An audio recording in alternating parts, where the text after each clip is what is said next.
Meche todo mitole mikudo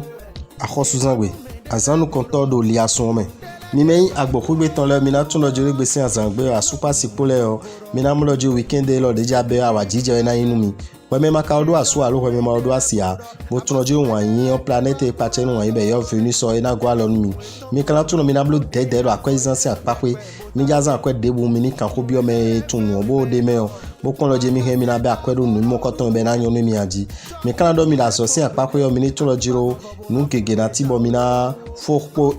ho ino lepo uvedo te komi da zomele o nu mo koton keke na igudo nu mi lo igbese azangbe mi me kalo agbo suka meton yele bo do asu arubo do asio mi na tun lojo mi me gege timbo ho me si na akabo me de jodo ko na di platino igbese azangbe we me ma do asu alu we me ma do asia mi na do lojo ra ni tempo blo tete do ho me sisi o singiri dudu o e na supo do mi lo igbese azangbe bo kana do mi lojo mi ni tun lojiro kan po lo meji akwesi apako yo mi ni blo tete do ve pede na ti mi lo akwesi aleji e ma ka tin mi lo igbe ya na tin mi lo azan jawe le me alo semaine jawe yo me o mi ni blo tete e wa zo mi na do mi lojiro parfum salmo de Genève mi me toro o mi ni tempo mo insisanto bo kana blo tete polo akwezan utu po wa me kai werobu mi na do mi lojo mi ni tun lojiro kan po lo meji ro mi ni blo tete bonu ko binu e o asuche duna no l'ennemi asite duna segbe l'ennemi era tigmo l'ennemi o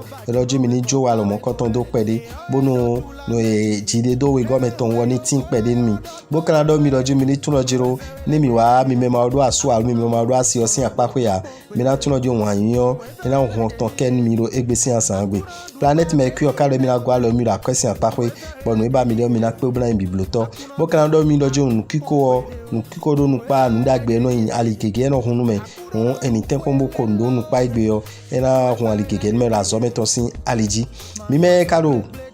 agasa yin bodo asu alobodo asio mi na tun lojiro ko me sisin gbagba asu mi tonton ala si mi tonton mi do na tempo mo nu mo koton mi na pe u bna fe bo fifa na tin we me ma odo asu alo we me ma odo asia mi na do ni lojo won yin si apapo yo taragbe na tin do aleni oji mi kana tun pum lojiro akwesi apapo yo taragbe na levo tin mi ro apa ni o pe uve debutre wa uve mo koton mi na mo solution na lopo de mi na do ni pon doje ma lokunrin doji nu debu bolo e o no lo amaya be akwede median e na tigbon le yo e ma yon blo e na azan akwe wo akwede du na san o kana do ni lojiro azo twisi apapo yo nu ko ina tin azo si apapo bo uve debudo alijinu yo uve mo koton e na jegudo nu mi me kalu kini yuele yo mi na do mi loji planet yo Saturn planet mo koton e di lojiro asupa sikure si apapo yo e lojiro hun yin na eni depo isingidi dudu eni depo we me maka odo asu alo we me ma odo asia bo tu lojiro akwesi apapo yo e kuna yin na idebudo igbesi asangbe o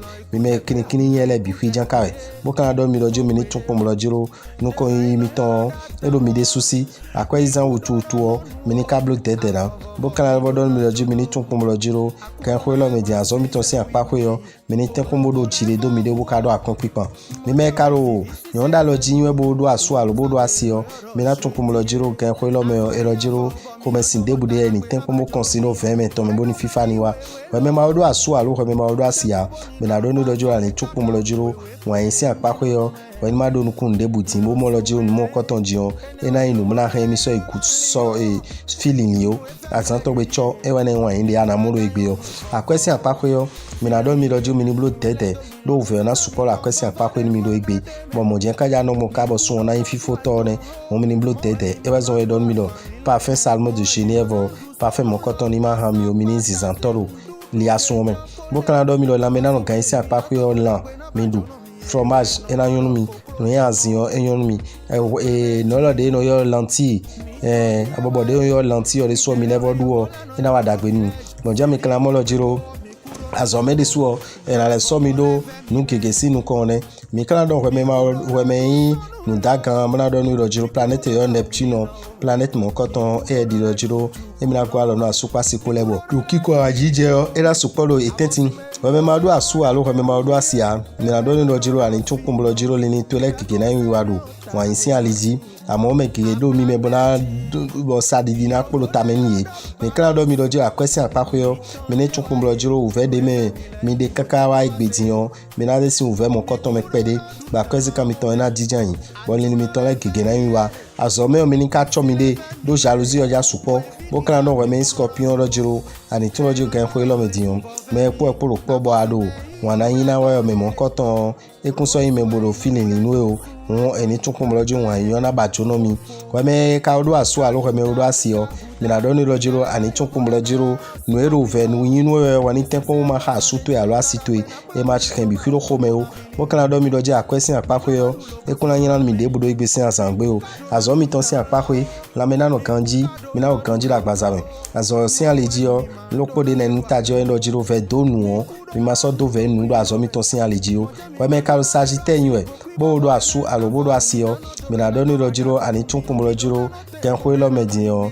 nunkege na timba do na mion kundo bo monje do anadepo do asuto ya la situation aliji we me ma do asu alo we me ma do asia mina do ni lo me na into yo me mo koton malimani me anape bo kan don lo pomi ton le lojiro mini tun lojiro ken khwelo medin mi me do alogode bae do me khode gan me ra lo de gode bae do me ime khonu mi de gan la logo mo koton mi na mi moto be na indagbe mi bo nu ba mi de boja blopo akwepo mi na pe oblan bibloto mo kan bodo mi do jiro mi ni ka tepon do akon pipa la zo mi tokon we me ka lo ye we zogba no yin we mi na do ni do ani blo tete boyon afode boyon khodo do super siposin aliji we me ma do asu a planet yo Uranus e di rojo mi na gwa lo mi mo mi na do pe me na ya sun mi alo asin mi o mi kan do mi do jira question apako yo mi ni tun pom lo jiro uve pe de na tin mi do igbesin azangbe we zo mi na tun pom lo jiro mi na blue tete na me na no kan isi apako yo e ni tun de na jijan igbon bonu cramp ni ma ran ya fo nu me o bo kan do mi do jiro mi ni tun lo jiro azo mi ton si apako de so nde bude mi na blue o do de jina mi ton mazo na do nu kon yin mi dan e we zo mi na tun lo jiro parfum salmo de Genève mi me Capricorne mi na zan bonu enado ho ale ni mi do akwesin apakwe e me do verso yin bo ma do aso alo bo ma do asia me na do ndojo tadagbe ona tinu ebo me na ya sunu ya me na ya sinu yo an pe me mo koton ma lu aiton bo kan do no me kal verso yin ro jiro ani tun lo me do aso alo me do asio ni mi ton la kiki na yiwa bonu kege na tibo mi na blo po be na ya jije mi ni kan ba do lo ko mi ton lo jiro mi ni tun lo jo kan ko lo medin ko me sin pe de na tin bo kon do ji nino mi na blo tete na do akwezan si apakwe no ma akwezan utu kon do ji nino ena zombo no e mana do ta me be na yu ve me bo ta disme kana yin tagba bon ewezo mi na don we me verso lo jiro parfum salmon de Genève wori so tempo mo ko chaki we adari do so ena dan pe de lo akwese apakwe mi wa mi me we vile gon planète yo maso ena don wa yin de lo de jino aso passe pour les bo me de 6 secondes na inu na ta men mi yo mi me ma do aso alu mi ma do asia e do mi ni blo mi de do boyon pon don kiko do no pa ni supon mi mo kan avo do mi do jimi ni tun akwese apakwe yo mi ni ten kombo zan ko o ta dagbepo ni zan ko ko ni dagbepo mo kan bodo mi lojo mi ni tun pom lojiro nde bo mi ja biblogbe o nu o de na je de jinu mi bonu ko ina tin lo mo koton kan azo mi ton si apako yo me wi bon mi de jan yo do de jina mi ton planet mercure ena gwa lo mi lo alile bikwiji da me ora bitan ndogbe mi lo ma ogbe lo to fifa ni kondo mi me biji ni asun osin azanu konto me mi le ro igbe mi na don mi me bi trala mi me cancer